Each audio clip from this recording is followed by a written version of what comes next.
Arab world متاثر ہوتی ہے، پھر ہالی ووڈ سے، پھر امریکہ اپنے اثرات پوری دنیا پہ چھوڑتا ہے، پھر ویسٹ چھوڑتا ہے، پھر انگلینڈ چھوڑتا ہے، پھر یورپ چھوڑتا ہے، تو ویسٹ ایسٹ کے اوپر اپنے اثرات چھوڑتا ہے، تو ہم تو کٹے ہوئے پتوں کی طرح اڑتے پھرتے ہیں ان کے پیچھے، اڑتے پھرتے ہیں۔ یہ بات آقا علیہ السلام نے فرمائی تھی، یہ وقت آئے گا کہ مسلمان بس اڑتے پھریں گے، فالو کریں گے دوسرے لوگوں کو، دوسروں کے طور طریقوں کو۔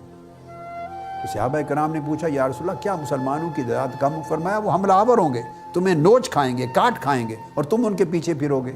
عرض کیا یا رسول اللہ کیا مسلمان کم ہوں گے؟ فرمایا نہیں، ہوں گے بہت زیادہ، عدد میں بہت زیادہ ہوں گے، مگر جات کی طرح، کٹے پتوں کی طرح، تنکوں کی طرح ہوں گے، ان کی اپنی حیثیت کوئی نہیں ہوگی۔ لہٰذا نوجوان نسل کو پلٹ کر اپنی اصل اور جڑ کی طرف آنا ہے، اپنے اندر اعتماد بلڈ اپ کرنا ہے، اپنے دین و مذہب پر، اپنے عقیدہ پر، اپنی تہذیب و ثقافت پر، اپنے فکر پر، اپنے وجود پر، اپنے ہونے پر، اور جو تعلیم آپ کے پاس تسلسل سے 1400 برس سے آ رہی ہے اس کے درست ہونے پر۔